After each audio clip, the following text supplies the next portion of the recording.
Alors, bonsoir, on est arrivé à la Piska Zain.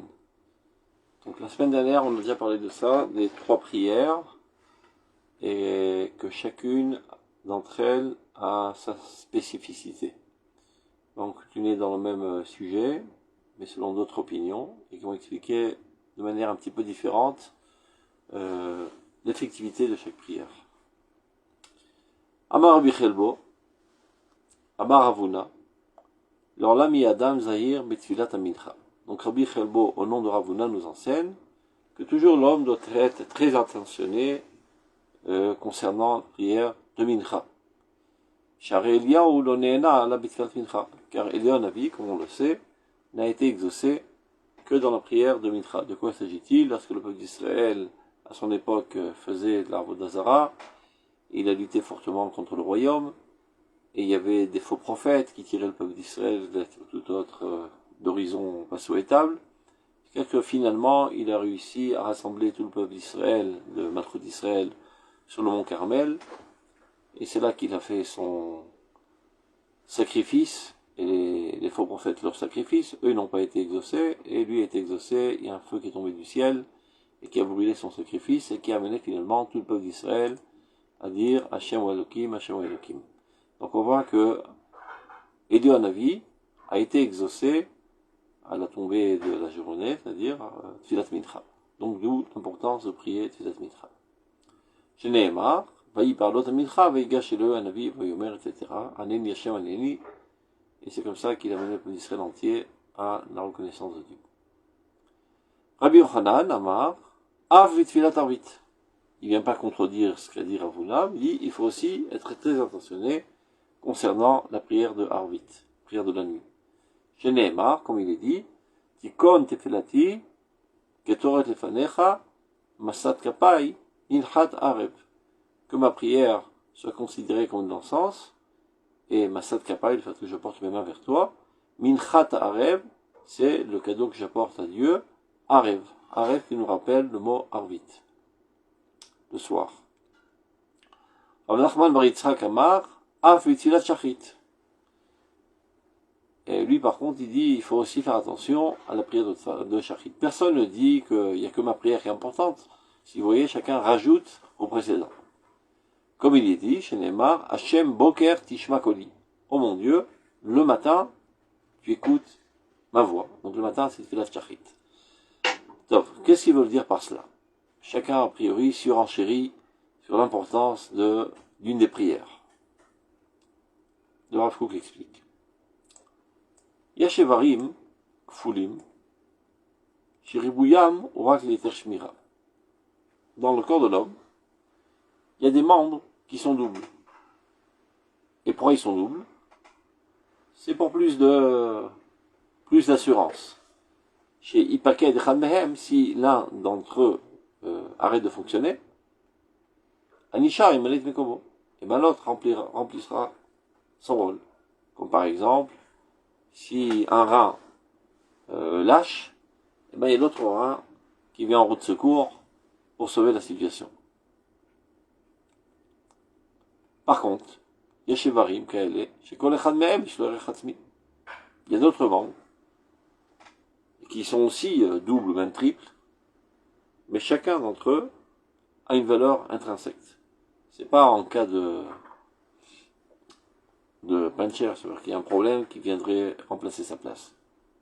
Comme par exemple, le fait qu'on a deux hémisphères dans le cerveau, c'est pas que l'un vient remplacer l'autre. Chacun a son rôle, un pour les études exactes, et l'autre pour poésie, etc. Ou bien les yeux, c'est pareil. C'est pas que un est une roue de secours pour le second. Si on n'a pas deux yeux, eh ben on voit pas la perspective. On voit tout sur un seul plan. C'est vrai que quelqu'un qui a perdu un œil au milieu de sa vie continue à voir la perspective. C'est parce que l'imagination complète ce que l'œil ne voit pas, vu qu'il a vécu pendant longtemps avec deux yeux. Mais si on était né directement avec un seul œil, eh ben on verrait tout sur le même plan et on verrait pas la différence. Donc, par exemple, impossibilité de conduire. Tu peux pas évaluer quelle voiture est plus longue que l'autre, etc. Le fait qu'on voit la perspective, c'est le fait qu'on a deux yeux. Donc chaque œil a son importance. De même les pieds. Tu peux dire c'est un pied qui est là de rechange au cas où un lâche en route.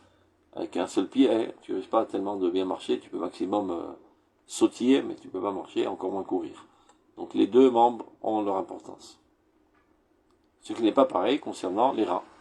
On peut très bien se débrouiller avec un rein, et c'est la raison pour laquelle, même la halakha, on peut donner un rein à quelqu'un de malade, et on ne se met pas tellement en danger, parce que la probabilité qu'un rein lâche en route, elle est très très faible, et de toute manière, donc il y en a déjà un de rechange. Donc, on continue. C'est ce qu'on a expliqué. Alors, quand on vient considérer les trois prières, celles qui sont fixes dans le temps, c'est Shachrit, Mincha, Arbit.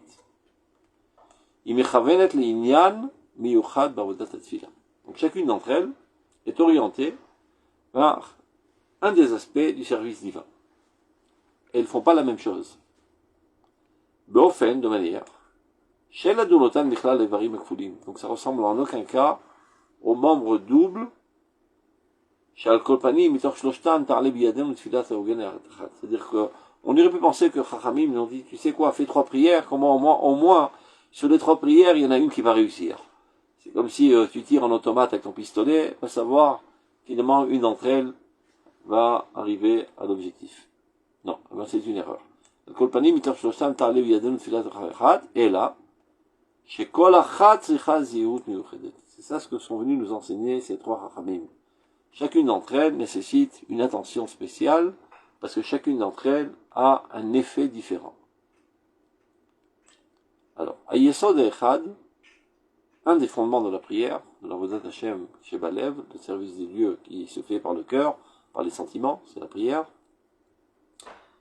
Ou Negadit Gabrut Yetzer Libo Shel Adam, Behololut Vesichlut Shebetarovet Isker Olam, qui vient en fait contrecarrer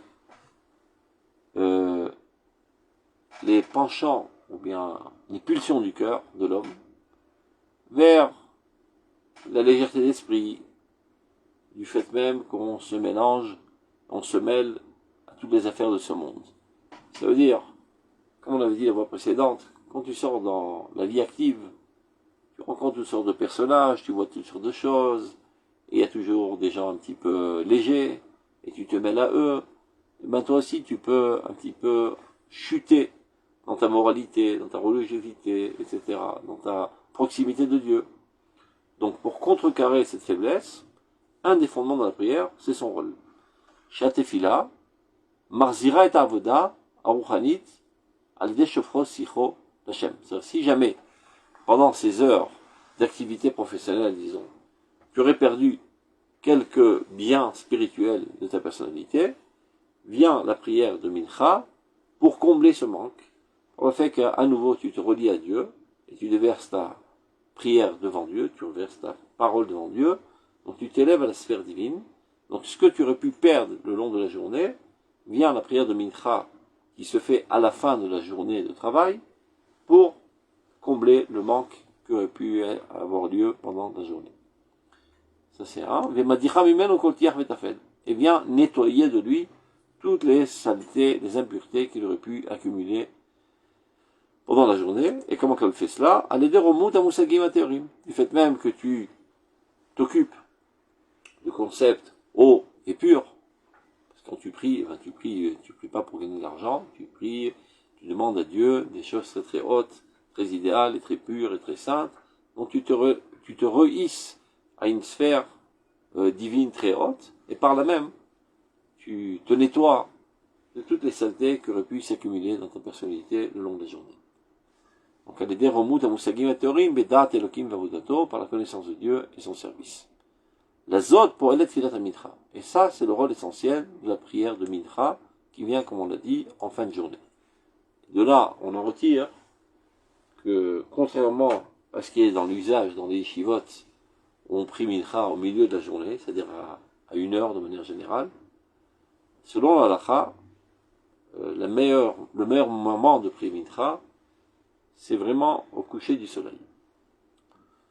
Ça veut dire à la fin de la journée, et on voit que c'est en correspondance totale avec ce que le Rav explique là, dans le rôle de cette prière, qui vient nettoyer les saletés qu'on aurait pu accumuler le long de la journée. C'est ce qu'il dit, Ba'a, qui cette prière, elle vient, Acharet Tokef Asakim Azmanim Shaliyom. Après toutes les activités, toutes les affaires que tu as fait pendant la journée. Ou Kmo Sheneena Ba Eliyahu B'Milchamto B'Avodat Habal. Et bien exactement, ça nous rappelle ce qu'a fait Eliyahu Navi dans son combat, dans sa lutte spirituelle contre les faux prophètes qui faisaient de tout pour tirer le peuple d'Israël vers le service du Baal qui était une idolâtrie. Donc, on voit bien que Eliyahu Navi a lutté contre les saletés de la vie et a réussi finalement à avoir le dessus et il a été exaucé par Dieu. Donc nous aussi, Mincha, on lutte contre les saletés de la vie qui auraient pu s'accumuler à notre personnalité. Donc ça vient expliquer l'opinion de Rabbi Chalbo qui dit qu'il faut faire très attention à la tefila de Mincha. Maintenant voyons l'opinion de Rabbi Yochanan qui lui dit c'est très bien Mincha, mais n'oublions pas aussi Arvit, elle a aussi une importance capitale. Donc tefila Arvit, Miromemet et Ruach Ha'adam b'mishmeret kavod nafsho b'tarat ha'machshavot ha'hirurim. Ça ressemble à la scène derrière. Cet Arvit élève l'homme en adéquation avec la pureté de son âme vers les pensées les plus hautes. Comme il est dit, Tikon tefilati ketoret lefanecha. De la même manière que l'encens s'élève vers le ciel et fait une odeur extraordinaire, et ceci se fait, comme il est dit, ketoret lefanecha be'arvit, arev, filat arev, et ben de la même manière, pendant la filat d'arvit, on peut s'élever à des perceptions divines très très hautes. Chaque toret, d'avar shevechashai, c'est quelque chose qui se fait en silence, et de la même que la prière d'Arvit, comme on l'a dit, tu es déconnecté de toute l'atmosphère bruyante de la journée, c'est dans l'obscurité, tu es assez isolé. Mashpia le tikkun d'arke adam bechadre maskito, et donc il influence sur la réparation de l'homme dans son intériorité, dans sa chambre intérieure, lorsqu'il est déconnecté de la vie active et bruyante. Ou mechaperet al lashon hara shebetzina. La Torah, comme on sait, elle a un effet de nettoyer tout le lashon hara qu'on aurait pu faire en cachette. Shikara ou alidé marchevet alev. Et d'où provient le lashon hara? Eh bien, tout simplement des sales pensées. Comme on dit Chazal, comme on dit les prophètes. Vi'ish etraat re'eu atarchevu bilvafrem. Ça veut dire ils sont allés un cran en arrière. La Torah te dit de ne pas parler du mal des autres. Mais pourquoi tu en viens à parler du mal des autres? Parce que tu penses mal des autres. Si tu pensais que bien envers les autres, tu n'en viendrais pas à parler du mal des autres. Donc les prophètes, ils sont allés un cran en avant pour faire une médecine préventive, on va dire. Que personne ne pense le mal de son prochain. Donc ça c'est la Tfilat Arvit. Omnam baboker. Non, qu'en est-il de la Tfilat Shachrit, le matin? Le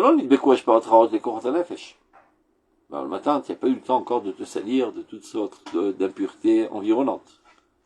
Tu es encore chez toi, tu as rencontré rien de non propre, etc. Donc toutes tes forces sont en toi, dans toute leur pureté.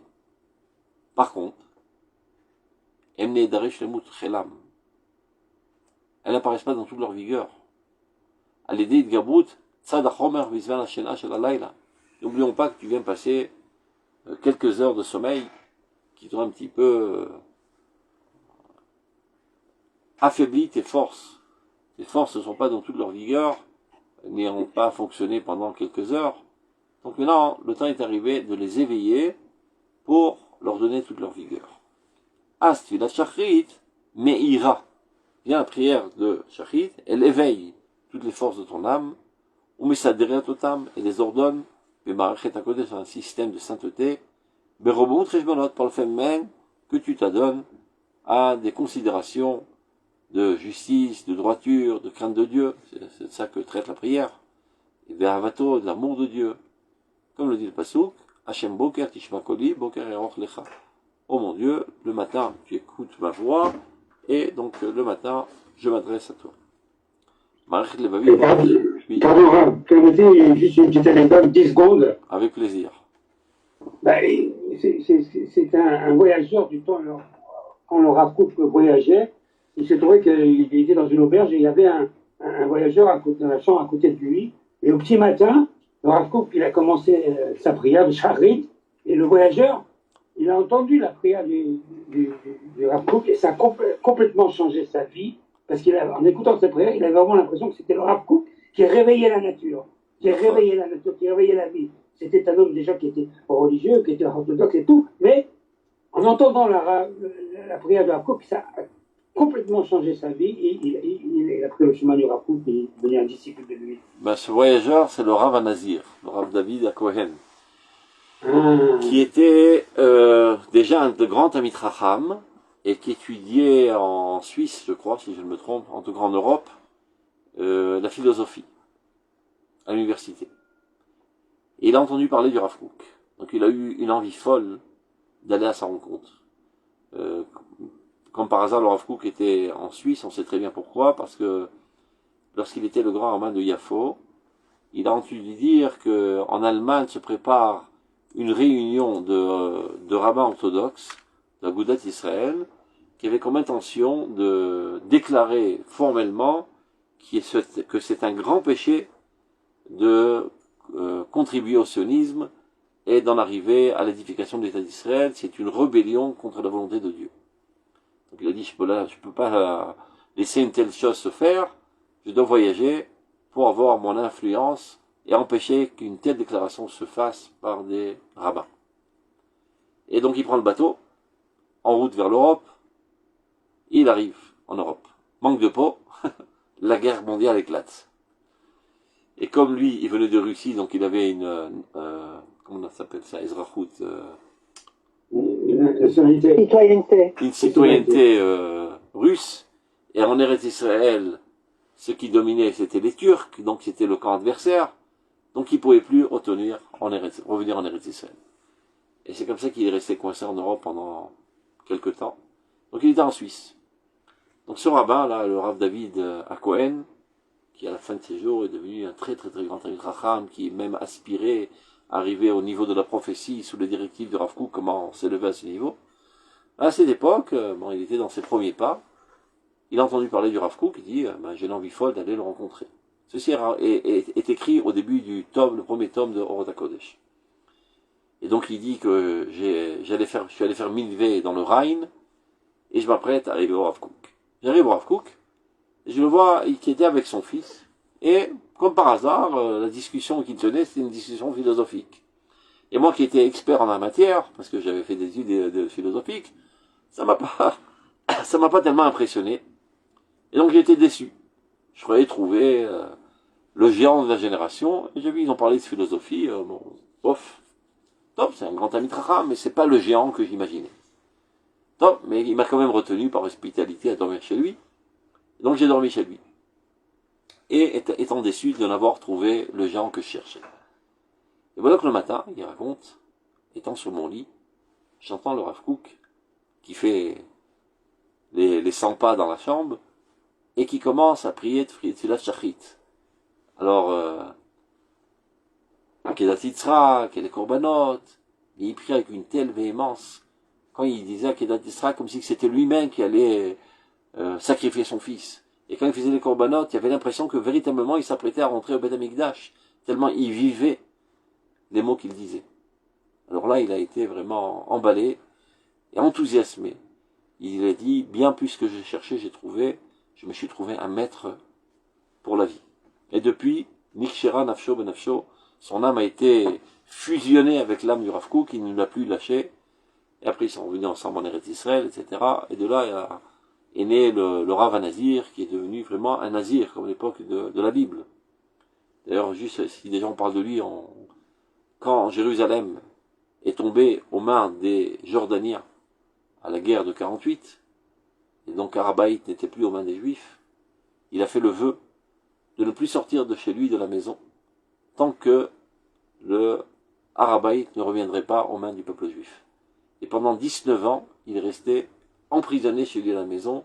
Il dit de la même manière que Dieu est emprisonnier chez nos ennemis, si le rabbin était aux mains des ennemis, eh bien moi aussi je resterai emprisonné chez moi. Et voilà le jour, dans la guerre des 6 jours, en 67, où on a délivré le Kotel. Eh ben, un des combattants était un élève du Rav Tzouda Cohen Cook, qui étudiait à Merkaz Arav. Et avec un enthousiasme extraordinaire, quand ils ont trouvé le Kotel, il a pris le drapeau d'Israël, il l'a planté sur le Kotel. Ben, son commandant était très enthousiaste de ce comportement. Il lui dit, que puis-je te donner en cadeau suite à ce comportement? Il dit, ben, mon cadeau, c'est que tu envoies tout de suite une jeep et tu ailles chercher le Rav Nazir et le délivrer de sa prison et l'emmener ici au Kotel. Donc il a envoyé une jeep, il est allé chercher le Rav Nazir et le Rav Tzouda, et c'est les 2 premiers citoyens qui sont arrivés au Kotel, alors que les balles sifflaient encore de tous les sens, parce que c'était en plein combat avec les Jordaniens, etc.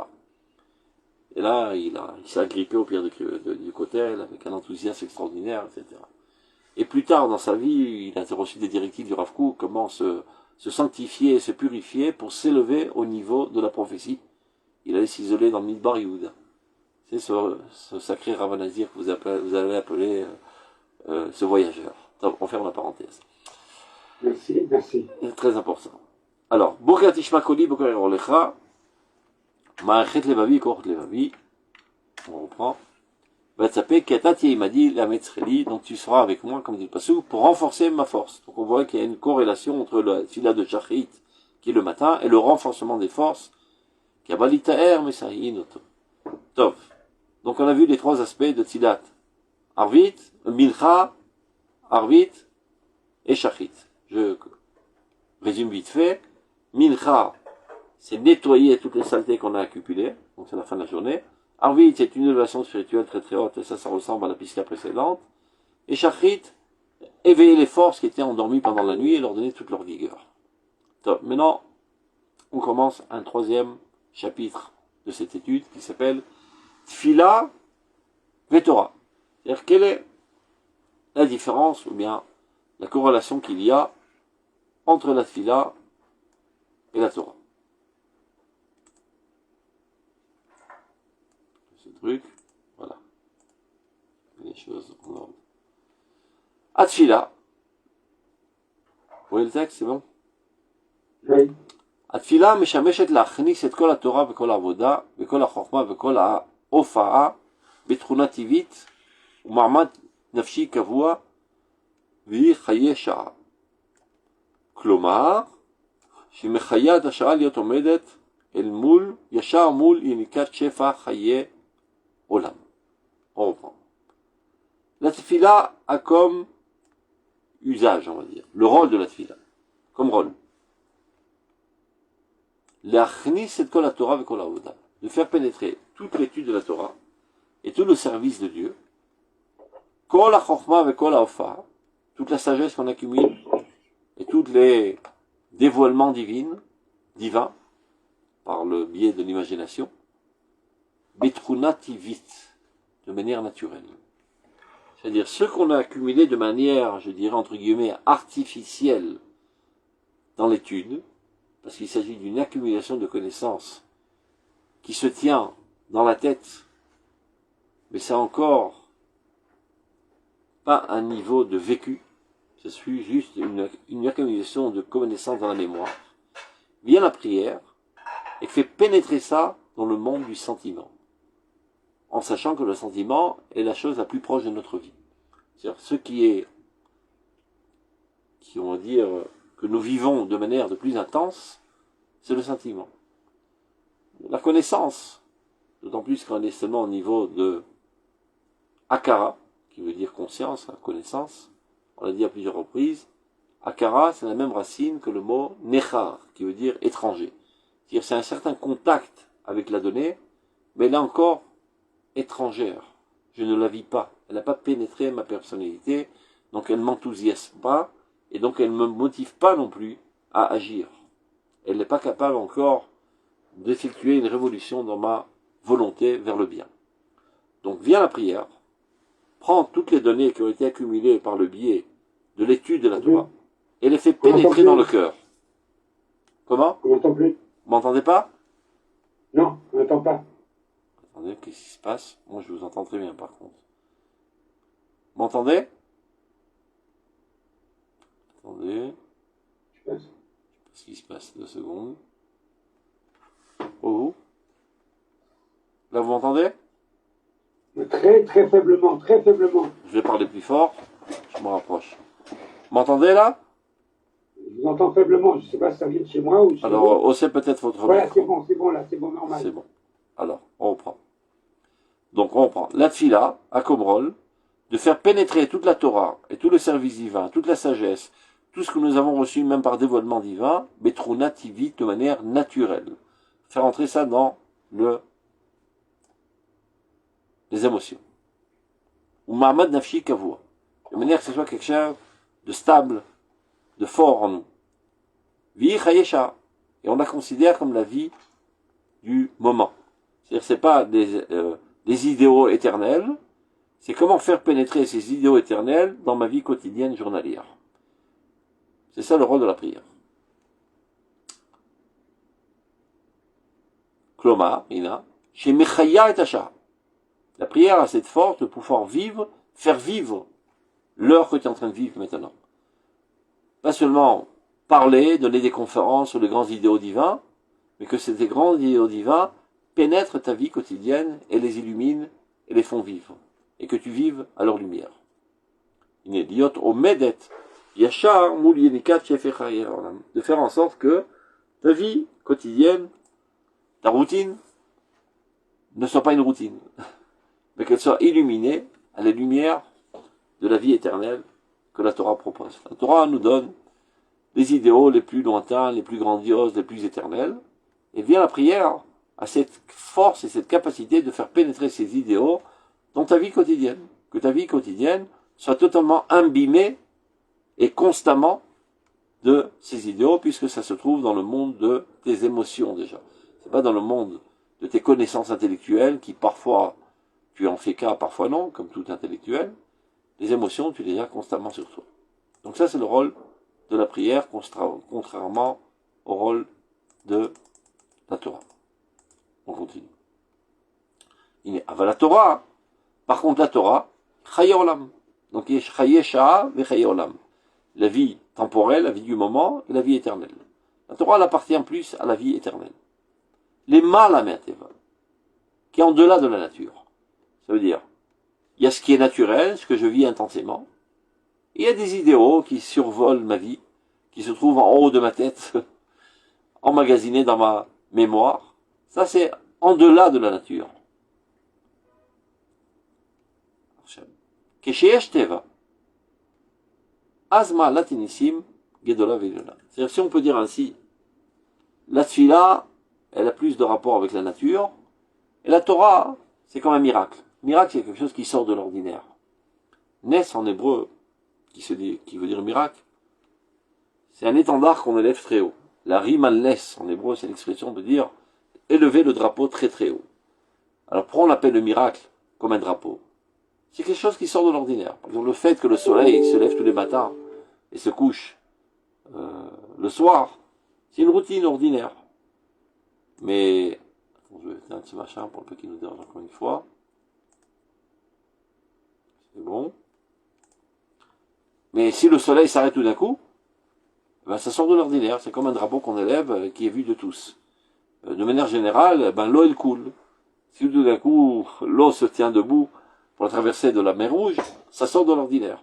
C'est quelque chose de miraculeux, c'est quelque chose qui est comme un étendard qui est levé très très haut. Donc si on veut faire une métaphore, on va dire, la tfila, c'est l'ordinaire, c'est le naturel, c'est ce qu'on vit tous les jours.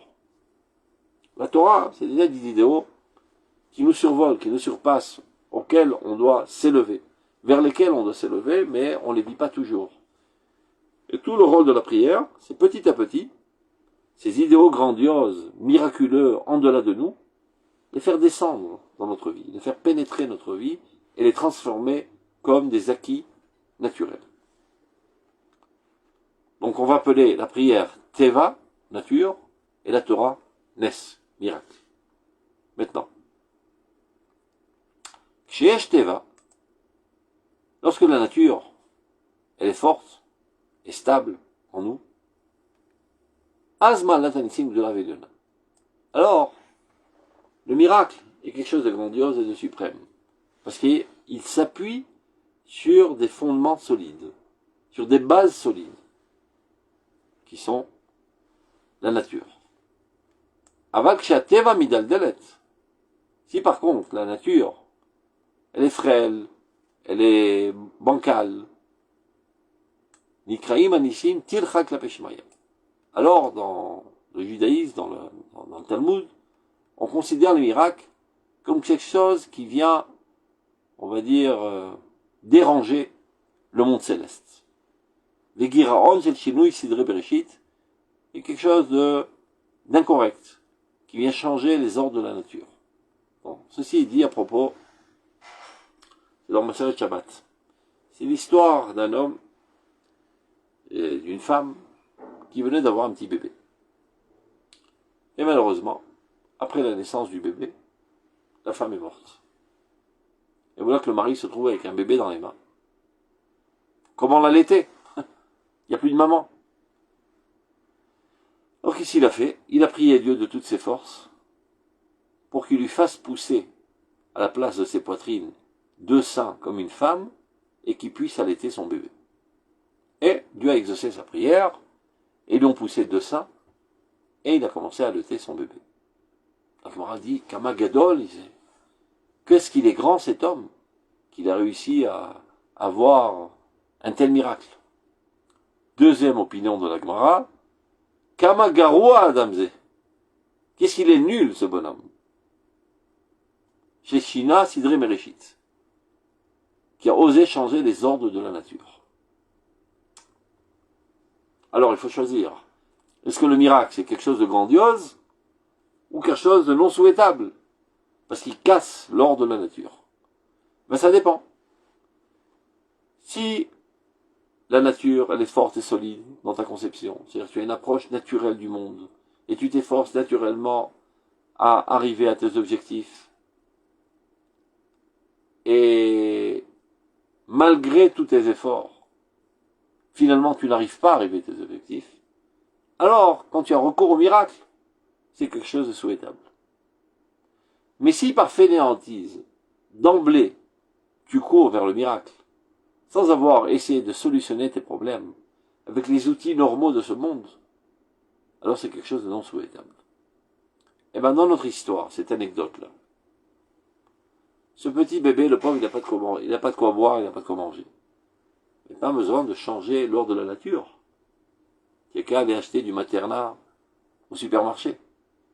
Il n'y avait pas de maternat à cette époque, vous me direz. Et bien, tu n'as qu'à louer les services d'une nourrice qu'elle allaite. Pas besoin d'avoir recours à des miracles et de changer l'ordre de la nature pour un problème si facile à solutionner. Donc la Gemara, elle dit Kamagaroua Adamze. Donc si déjà on parle de cela, je voudrais un petit peu ouvrir la parenthèse. Que ce ne soit pas tellement de sujet, mais si le Rav Kook a parlé de ça, on va ouvrir la parenthèse. Ceci vient nous apprendre que avant de courir vers les hautes sphères pour solutionner le petit problème, essayons d'abord avant tout de les solutionner avec les outils normaux que Dieu nous a donnés.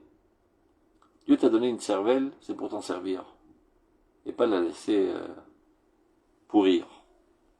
Donc les problèmes, tu les solutionnes à la lumière de ton intelligence. Donc il y a la science, il y a la médecine, etc.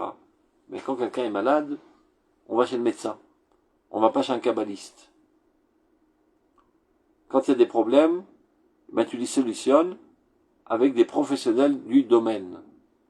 Et tu vas pas directement chez un pseudo-kabbaliste pour qu'il te dise abracadabra, et mettez-vous de l'huile dans les oreilles et une bougie sur la tête, et récitez ces versets, et ça solutionnera vos problèmes. Juste pour l'anecdote, je vous raconte, j'ai un copain qui habite à Ashdod, qui étudie avec moi à Marchonlev, et qui est rabbin de communauté. Et un beau jour, il voit dans sa communauté quelqu'un qui a un enfant, je sais pas, ou une fille, je sais pas, de 10 ans, ou un truc comme ça. Et il n'y a pas d'autre enfant. Bizarre. Ça fait 10 ans qu'ils sont mariés, et il y a eu une seule fille, il n'y a pas d'autre enfant. Alors, il s'intéresse. il demande à ce papa, comment ça fait-il, il n'y a pas d'autre enfant. Puis je sais pas, ma femme n'arrive pas à rentrer enceinte. Et pourtant on a tout fait. Ah bon, et qu'est-ce que vous avez fait? Et ben on a été sur le rabbin tel, et on est allé sur cette tombe, et on a fait cette zgoula. Il a donné une liste interminable de toutes sortes d'activités bizarroïdes, mystiques qu'il a fait. Et tout ça n'a rien donné, on n'a pas eu de... Ma femme n'est pas encore enceinte. Alors mon ami, il dit, et dites-moi, vous avez traversé la rue là, vous êtes allé à la Coupe Patrolim, voir le médecin ce qu'il en pense? Alors ce juif religieux écarquille les yeux comme ça. Comment, venant d'un rabbin, un tel conseil bizarroïde d'aller chez le médecin? Les problèmes, on va chez les kabbalistes. Non, mais si le rabbin lui dit, mais il le fait avec naïveté. Il va à la Coupe Patrolim. 3 mois après, il vient lui chuchoter dans l'oreille, ma femme est enceinte. Évidemment, quand le bébé est né, il est appelé au nom de ce rabbin. Mais dans cette histoire, qui est une histoire vraie, sachez que malheureusement, il y en a des milliards d'histoires comme ça. Parce qu'il y a pas mal de juifs religieux auxquels on a givré la cervelle. On les a rendus des gens bizarroïdes, qui cherchent toujours à solutionner les problèmes les plus simples, en ayant recours à des sphères spirituelles très très hautes. Eh bien, c'est pas les directives de la Torah. Les rapos y rapé, mais quand chez les reshoot, la refait les rapé. Quand tu es malade, tu vas chez le médecin. Quand il y a un problème d'électricité, tu vas chez l'électricien, tu vas pas chez le rabbin. Quand il y a un problème, comment investir ton argent, eh ben tu vas chez quelqu'un d'expert en la matière et pas de prendre conseil chez le rabbin. C'est pas le rôle du rabbin de donner des conseils professionnels dans tous les domaines d'activité de ta vie. Le rabbin, son rôle, c'est de donner des conseils quant à la morale, quant à la religiosité, quant à la bonté de cœur, etc. Il se peut que le rabbin, de manière accidentelle, s'y connaît aussi dans d'autres domaines. Mais c'est pas en tant que fonction de rabbin, c'est en tant que fonction de gentil bonhomme qui veut bien t'aider et qui s'y connaît dans le domaine. En plus, lui, il prend pas d'argent. C'est pour ça qu'on va chez lui, alors que quand tu vas chez un conseiller matrimonial, il va demander de l'argent, un conseiller éducatif va donner de l'argent, un conseiller en droit, c'est-à-dire un avocat, il va demander de l'argent. Alors que le rabbin, parfois, il s'y connaît dans pas mal de domaines, par curiosité, bien par soif de connaissance. Et comme c'est quelqu'un de bon et de bon cœur, il aime bien aider les autres. Mais ce n'est pas son rôle. Et il n'est pas évident qu'il se connaît au mieux dans ce domaine. Donc si le médecin il vous dit il faut faire tel et tel remède, eh ben c'est lui le dernier mot. Et non pas le rabbin. Si vous voulez, vous pouvez demander le rabbin une bracha. Mais c'est pas lui qui va vous conseiller en question de médecine. À moins, comme je le dis, qu'il soit expert. Comment il s'appelle celui-là, j'ai oublié son nom, il y a un rabbin à Bnei Brak, que tout le monde prend conseil médical avec lui. C'est pas en tant que rabbin qu'il donne ses conseils, c'est en tant que connaissant la matière. Parce qu'il a tellement pris de conseils avec des milliers de médecins, il s'y connaît dans pas mal de domaines. Le Rav Führer. Mais c'est pas en tant que connaissance toranique qu'il donne ses conseils. C'est tout simplement parce que énormément de cas sont venus à son portail, et donc il a été allé prendre des conseils avec des médecins de haute qualité dans le monde entier, donc il s'y connaît, il a une bonne tête, une bonne mémoire, et donc c'est comme ça qu'il donne ses conseils. Donc, d'abord et avant tout, c'est ce qu'on retire de cette Gemara, solutionner les problèmes avec les outils les plus simples, qui sont aussi divins. Ta cervelle, elle est divine.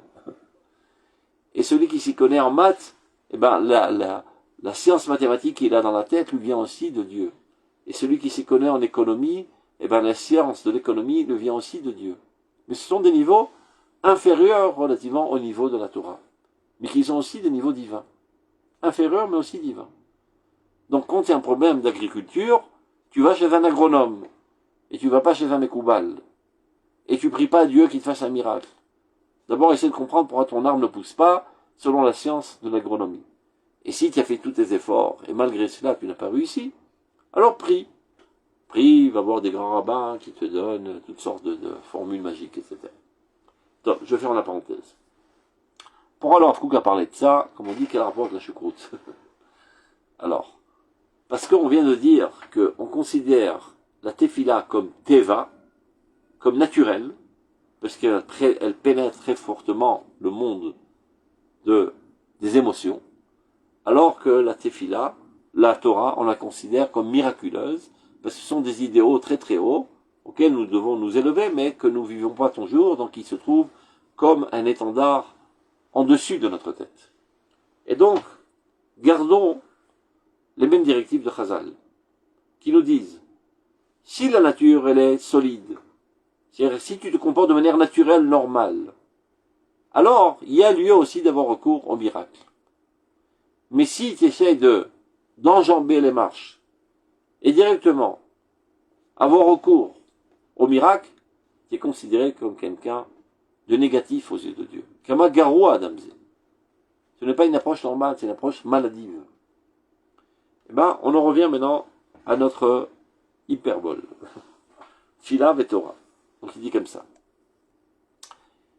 Inenu mitpalelim la'amid et ateva. Lorsque nous prions, puisqu'on l'a dit précédemment, c'est pour renforcer notre nature de manière qu'elle soit illuminée à la lumière de la Torah. Qu'est-ce que ça veut dire? Par exemple, je viens d'apprendre à la Torah qu'il y a une importance radicale que le peuple d'Israël doit être sur sa terre. Il suffit pas que seulement je le connaisse intellectuellement et que ceci soit emmagasiné dans ma mémoire. Il faut que j'ai des émotions envers cela, de manière constante. Que très fortement, je suis enthousiasmé de ce sujet. Que tous les Juifs sont en Eretz Israël et qu'aucun Juif en dehors d'Eretz Israël. Et donc ça devient ma nature. C'est pas une pensée à laquelle je pense de manière accidentelle de temps en temps quand je vais écouter une conférence à ce sujet. Constamment, ma nature se trouve là. Et c'est le rôle de la prière. Que tous les idéaux de la Torah, que tu apprends au Beth Midrash, tu les fais pénétrer dans ton regesh, dans ton sentiment, de manière que tu les vives intensément, naturellement. Donc, il est non mitpalelim le amid et ateva, de renforcer notre nature, de manière que tous les idéaux éternels qui appartiennent à la Torah soient les fondements même de notre personnalité, naturelle.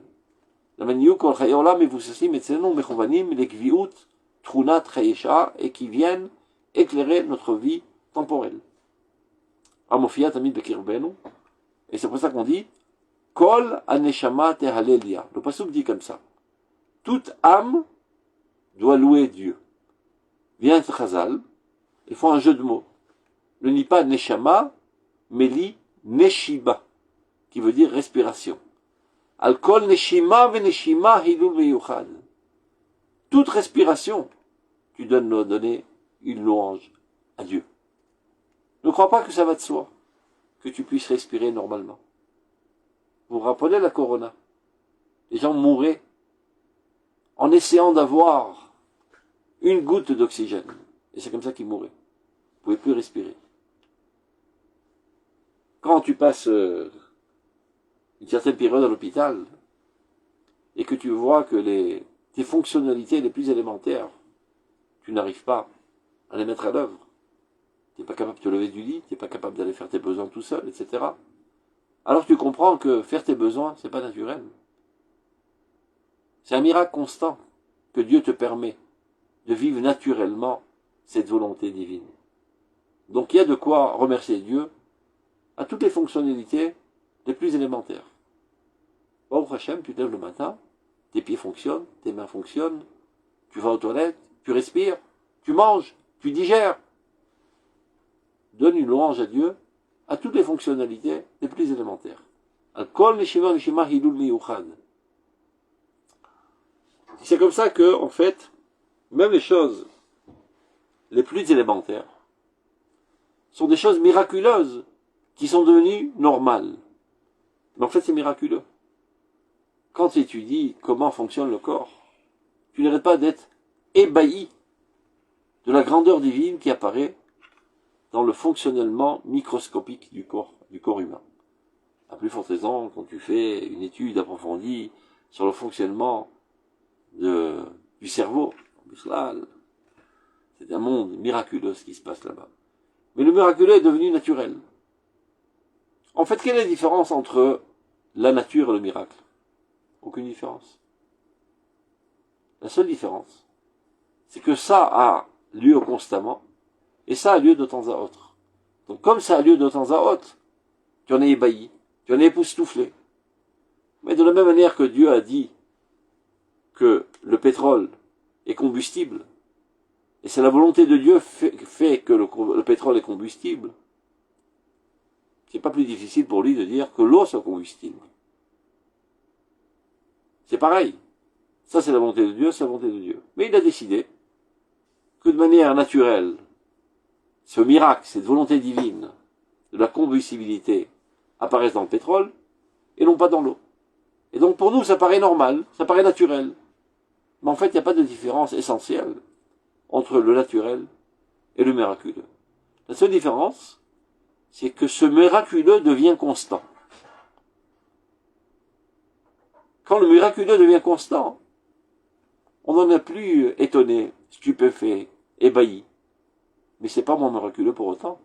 Il n'y a qu'à voir que si Dieu décide d'arrêter cela, eh bien ça fonctionne plus. Ton corps, tu te lèves tous les matins, ben c'est naturel, tout fonctionne. C'est naturel que je lève ma main, c'est naturel que je respire, c'est naturel que j'arrive à parler, c'est naturel que j'arrive à écouter, à réfléchir. Mais que se passe-t-il quand tu as un AVC? Tout d'un coup, tu peux plus parler, tu peux plus bouger tes membres, tu peux même plus réfléchir. Tu te rends compte que c'est plus tellement naturel. C'est de l'ordre du miracle. C'est une volonté divine, céleste. Mais du fait qu'elle est dans un vécu constant, de ton point de vue, tu appelles ça naturel. Et bien de la même manière, la Torah c'est un idéal grandiose, qui est bien au-delà de nous-mêmes. Mais plus on fait pénétrer ça dans notre vie constante, par la tefila, ça devient naturel. Et c'est plus un miracle de larmoyer pour Jérusalem. C'est naturel pour moi. Mais il y a quelques années, c'était pas naturel. Il y a quelques années, quand j'étais un petit mec, je larmoyais quand je perdais 10 shekels. C'est ça qui était naturel pour moi. Aujourd'hui, je larmoie quand je vois que encore un juif arrive en Eretz Israël. Et ben le miraculeux, ce qui était bien en-delà de mes conceptions, de mes intérêts, ont pénétré ma vie et sont devenus naturels. Et c'est ça tout le rôle de la tefila. C'est le miraculeux, ce qui est en-delà de ta vie primaire, élémentaire, dans tes premiers pas dans ta vie. Les grands idéaux, les plus grandioses, les plus divins, deviennent petit à petit naturels. Et lorsque le naturel est solide, alors on peut construire dessus un notage surnaturel. Qu'est-ce que ça veut dire tout cela? Le mécanisme doit être le suivant. Aujourd'hui, je viens de naître au niveau 0, du point de vue de mes idéaux. La seule chose qui m'intéresse, c'est de téter le sein de ma mère et de boire du lait. Après bien dormir et faire mes besoins. Niveau spirituel, idéaliste, 0. Donc je grandis. Je commence à prendre des bonnes manières, la morale, les idéaux, etc. Donc je me suis élevé au numéro X plus 10. Je suis maintenant au niveau 10. Comment ceci s'est fait? J'ai étudié, j'ai appris des choses qui étaient en delà de moi. C'est l'étude de la Torah. Et j'ai gravi les échelons. Ceci m'a pénétré petit à petit. Et mon niveau naturel aujourd'hui, il est 10. Il est solide, il est stable. Ce n'est qu'alors que je peux commencer à m'intéresser au niveau 20. Qui est surnaturel pour moi. Je ne le vis pas à ce niveau. C'est un premier contact. J'étudie. Akara. Nechar. Premier contact avec cet idéal, mais qui est surnaturel pour moi. Donc, je l'ai étudié, maintenant je le prie. Je fais décanter ça dans le monde des émotions. Et voilà que petit à petit, sans m'en rendre compte, je me hisse. 10, 11, 12, 13, 14, 15, 16, 17, 18, 19, 20. Et maintenant, ce 20 qui était surnaturel pour moi il y a un an, maintenant il est tout à fait naturel.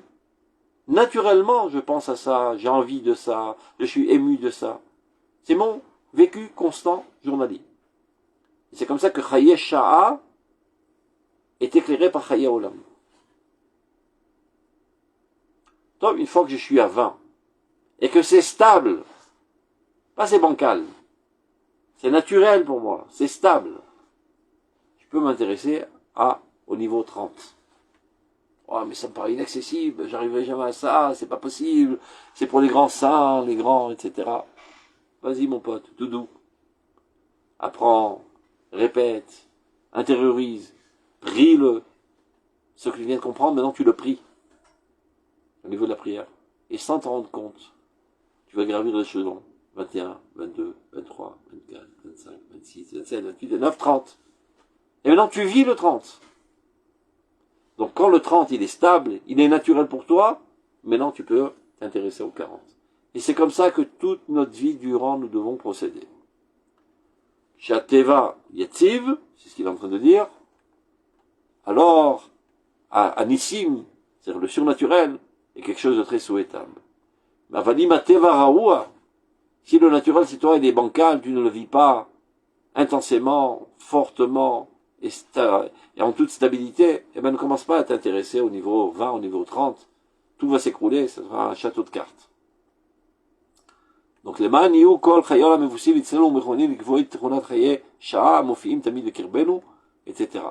Et alors, mitkapel sha'a ve'olam. Et c'est comme ça que s'unissent l'éternel avec le temporel avec l'éternel. Mais non. Et c'est comme ça qu'on dit veillez les sharashua. Veillez sharashua les fanav, dit la Torah. Je suis un amusement devant lui, c'est-à-dire, ça procure une satisfaction profonde, un bonheur profond. Quand est-ce que tu vis en bonheur profond? Quand il y a une harmonie totale entre Chaye Olam et Chaye Shah. Que ta vie journalière, ta vie temporelle, ton activité journalière sont emplies de l'idéal éternel de la Torah. Mais encore une fois, seulement quand tu gravis les échelons de manière intelligente. J'ai gravi numéro 10, je suis persuadé que je vis ça très, très naturellement. C'est pas des déclarations formelles que je dis ça de temps à autre. C'était un vécu très très fort dans ma personnalité. Ce n'est qu'alors que je peux m'élever au 20, et après au 30, après au 40. C'est clair? Et tout ça, c'est une question de Ratson, Rav Belcham. Qu'est-ce que ça veut dire? Ça veut dire qu'il faut vraiment vouloir grimper, c'est... Voilà, tout le monde veut grimper. Le problème est que les gens ne connaissent pas la procédure pour grimper de manière... C'est le Ratson qui est important ici. Il y a pas mal de gens qui veulent grimper. Le problème, c'est qu'ils ne connaissent pas la procédure, comment on doit être un bon alpiniste. Et donc, ils se cassent la figure en route. Et donc, on n'entend pas beaucoup, Rav. J'ai dit qu'il y a énormément de personnes qui veulent grimper dans ce monde. Ouais. Mais ne connaissant pas la bonne formule, comment être un bon alpiniste, alors ils se cassent la figure en route et finalement, ils désespèrent. Donc là, il nous donne la formule ça dépend des conseils de Rabbanim qu'on a aussi. Ça se pourrait peut-être. J'espère que c'est un conseilleur. Donc c'est ça ce qu'il nous apprend. Grimpons lentement et sûrement et en toute stabilité. Et c'est le rôle de la prière. Prions ce que nous comprenons. Une fois que nous avons bien prié ce que nous avons compris, c'est-à-dire nous avons bien fait pénétrer ça dans le monde des émotions, du monde du sentiment, et que c'est tout à fait naturel pour nous, ce n'est qu'alors qu'on peut penser, rêver à s'élever à un niveau supérieur. Mais pas sauter directement tous les étages et vouloir arriver au niveau milliard alors que tu n'es même pas au zéro. Base Nikra Kamagarua Damze. Cette personne est vraiment non souhaitable. Il se comporte pas comme il le faut et pas besoin d'avoir recours au miracle quand tu peux solutionner les problèmes. Et même l'étude qu'on a ouverte entre parenthèses, elle est très très importante parce que malheureusement aujourd'hui dans le monde religieux, qui est très souvent dirigé par des charlatans, malheureusement, il y a pas mal de personnes qui vivent dans un mysticisme déconnecté de l'existence et qui perdent toute réalité de l'existence et qui en arrivent finalement à des choses aberrantes parce que à force d'être comment dire ça, des adeptes de toutes sortes de gourous, finalement ça devient une secte, oui. Voilà, des sectes, et donc ils en sont aveuglés. Et lorsque quelqu'un a des adeptes aveugles, eh ben lui déjà, il n'est plus protégé. Il faut savoir que lui-même est la première victime. Un gourou est une victime potentielle. Parce qu'il a autour de lui des personnes aveugles. Et donc la tentation de les manipuler et d'en profiter, elle est très très grande. Et je parle essentiellement aussi au niveau sexuel, il faut savoir. Il y a deux choses qui empêchent l'homme de fauter du point de vue sexuel. La crainte de Dieu et la crainte de l'homme. Quelle est la plus forte? La crainte de l'homme. Je pense, si je ne me trompe pas, si ma mémoire ne me lâche pas en route, c'était Rabbi Yochanan. Sur son lit de mort, ses élèves lui ont demandé « Bénis-nous, rabbin ». Il leur a dit « Pourvu que la crainte de Dieu soit aussi forte en vous que la crainte de l'homme. » Ils lui ont rétorqué « C'est tout ce que tu nous proposes ?» Il leur a dit « Alvaï, pourvu que vous arriviez à ça. » Vous voyez bien que les gens ont peur de l'homme, n'ont pas peur de Dieu. C'est-à-dire, en présence d'autres personnes, ils n'osent pas fauter, mais quand ils sont tout seuls, ils fautent. Ce qui prouve qu'ils ont plus peur des hommes que peur de Dieu. C'est l'histoire du Chafetz Chaim, qui était dans un carrosse, à l'époque il n'y avait pas de taxi, donc il était un carrosse attelé à des chevaux, et le chauffeur du carrosse, qui tenait la direction des chevaux, à un moment commence à ralentir. Chafetz Chaim, il s'étonne, pourquoi ça ralentit? Il sort la tête par la fenêtre, il voit que le carrossier descend en cachette de son carrosse et s'approche d'un champ et commence à piquer des pastèques. Il a vu un champ de pastèques, il dit super, on va s'éclater, on va se faire un bon repas de pastèques. Mais c'est du vol. Alors Chafetz Chaim commence à hurler, on te voit, on te voit, on te voit. Alors l'autre, il est ahuri, il laisse tomber les pastèques, il court et il prend les chevaux, il les fait courir au galop. Après, il se retourne à droite, à gauche, il voit qu'il n'y a personne. Alors, Chafetz Chaim lui dit, on te voit, on te voit. Dieu te voit. Donc, vous voyez que ce bonhomme, il n'a pas peur de se faire voir de Dieu, mais il a peur de se faire voir par les hommes lorsqu'il pêche. Donc, pour en venir à notre histoire, dans toutes les profits sexuels, je ne sais pas comment on appelle ça en français, atradot miniot. Je ne sais pas comment ça se dit en français, j'ai aucune idée. Ça veut dire de profiter sexuellement de femmes contre leur volonté, etc. Et bien, la plupart du temps, c'est parce que les gens ont peur de se faire pincer. La peur de Dieu, elle existe, mais elle n'est pas tellement forte. Ils ont peur de se faire pincer. Mais s'il a affaire à des nouilles, qui sont aveuglés, et qui le considèrent comme un ange, donc ils ont perdu tout esprit critique, ben il a plus de frein, ce bonhomme. Ben lui-même va tomber. Et lui-même va devenir victime du fait qu'il est considéré comme un gourou aux yeux des autres. Donc il a toutes les chances de s'étaler, de tomber. Et des histoires comme ça, on entend tous les jours. C'est-à-dire le fait que ça sort dans les médias une fois par mois, ça veut dire qu'il y en a une fois par jour. Une fois par mois, c'est ceux qu'on a réussi à pincer. Mais il y en a au moins une fois par jour. De salauds comme ça qui profitent, qui extirpent l'argent des gens naïfs, et qui profitent sexuellement de femmes, etc., etc. Donc, faites très attention de tous ces charlatans qui sont construits une auréa mystique autour d'eux, et les gens les admirent, pensant qu'il y a des miracles autour de cela, et qui délivrent toutes sortes de brachot, et de caméot, etc. La quasi-totalité, ce sont des charlatans. D'ailleurs, il y a une enquête qui s'est faite, qui peut se lire aujourd'hui dans les médias de manière objective, sur l'argent qu'ils ont en banque. Mais il y en a qui ont 1,5 milliard de dollars, d'autres 800 millions de dollars. Moi, j'ai bien envie de comprendre comment quelqu'un qui étudie la Torah est arrivé à accumuler 1,5 milliard de dollars, si ce n'est qu'il a arnaqué les gens. Il leur a dit, voilà, si tu me donnes tant et cette somme, alors je vais te faire une bracha, et ta fille tombera enceinte, et tu fais ça, tu gagneras beaucoup d'argent. Après qu'il a eu le magot, il se barre avec la caisse, comme on dit. La plupart du temps, ce sont des arnaqueurs et des charlatans. Tous ces gens qui sont considérés dans les médias comme des mekoubalim, etc. À partir du moment où ils demandent l'argent, écartez-vous comme de la peste. Ce ne sont pas des kabbalistes, mais ce sont des mekablim. Kabbalah. Ils reçoivent de l'argent. Et tout ça, c'est parce que les gens ont perdu le bon sens. Solutionnons les problèmes avec les outils normaux que Dieu nous a donnés.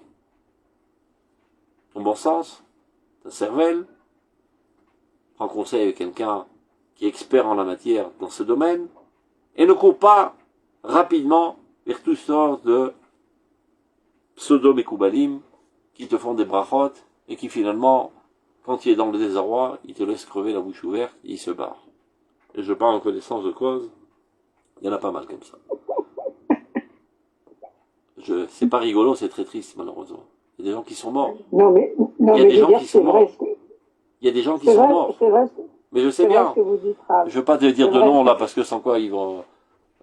Ça risque de faire de. Tout le monde sait de qui, à qui on fait lui en vue. Non, c'est même pas du lachanara, c'est une grande mitzvah. Non, mais c'est pour écarter les gens. Laissons-les. Je connaissais une femme, par exemple, qui avait le cancer. Ouais. Et son pseudo-rabbin dit non, c'est moi qui vais te guérir avec des brachot. Donc finalement, elle est morte. Terrible, ça. Elle n'a pas fait de chimiothérapie. Et après, il dit à sa maman, si vous me donnez 20 000 shekels, je vous ferai pidyon nefesh. Elle lui a apporté que 18 000 shekels. Eh ben non, je ferai pas alors. C'est des grippes. Mais pourquoi il n'y a pas des guérants, un grand, je sais pas, le rabbinat ne peut pas faire quelque chose? Il peut dire ce qu'il veut, mais il y a tellement de nouilles dans ce monde qui sont éberluées par ces mysticiens que c'est incorrigible. Donc c'est nous qui devons faire le travail en ramenant les gens au bon sens. C'est ça ce qu'il dit. D'abord et avant tout, il faut savoir que le bon sens c'est divin. Le bon sens c'est divin. La cervelle, elle vient de Dieu. Ata honel adam dat, on dit 3 fois par jour. C'est toi qui donnes la connaissance à l'homme. La connaissance vient de Dieu, le bon sens vient de Dieu, la logique vient de Dieu, le rationalisme vient de Dieu, la science vient de Dieu, tout vient de Dieu. Donc aller vers les scientifiques, c'est aller vers Dieu. Agir selon ton bon sens, c'est agir à la lumière de Dieu. Il n'y a pas besoin d'aller chercher des solutions dans la stratosphère. C'est une maladie mentale. Et il y en a pas mal dans ce monde. Et donc, les charlatans, sachant qu'ils ont assez de clients qui sont nouilles, ils vont pas s'empêcher de se remplir les poches à leur détriment. C'est pour ça que... Qu'est-ce qu'on peut dire, monsieur le Rav, bonjour, qu'est-ce qu'on peut dire quand on dit, d'après le Rav du Moyen-Âge, d'après le Rabbi Shimon Bar Yochai, les ségoulottes, il y a beaucoup de ségoulottes pour, par exemple, je sais pas, pour se marier, pour être enceinte, des ségoulottes pour Parnassa, des ségoulottes pour toutes choses. Alors, faudra faire ça comme si, d'après le Rabbi, il a dit, voilà, des ségoulottes. Qu'est-ce que vous pensez des ségoulottes? Il y a quelqu'un qui m'a dit, est-ce que vous avez une ségoula pour la Parnassa? Je lui ai dit oui, j'en ai une très bonne, elle est au travail. Vous comprenez? La véritable approche normale. Oui, d'accord. Mais est-ce que vous avez une ségoula pour guérir? Eh ben ouais, allez à la coupe Patrolim. D'accord, mais il y a eu des ségoulottes de grands tzadikim comme Baba Salé, comme alors qu'est-ce qu'on fait de tout? C'est quand même des je répète, quand on a essayé tous les moyens normaux et on n'a pas de solution, ce n'est qu'alors qu'on a recours à cela. Ouais. Ou sinon, Kama Garoua Adam Zé, dit la Gemara. Il est nul ce bonhomme. D'abord et avant tout, se servir des outils normaux que Dieu nous a donnés. C'est la Teva. J'ai tout essayé. Il a fait tous les remèdes possibles et imaginables. La maladie est incurable. C'est-à-dire, alors on va essayer autre part. Mais pas d'emblée, par fainéantise, on va là-bas. Et comme d'emblée, par fainéantise, tu es allé là-bas, Dieu te punira. Et ça ne marchera pas. Kamagaru Adam.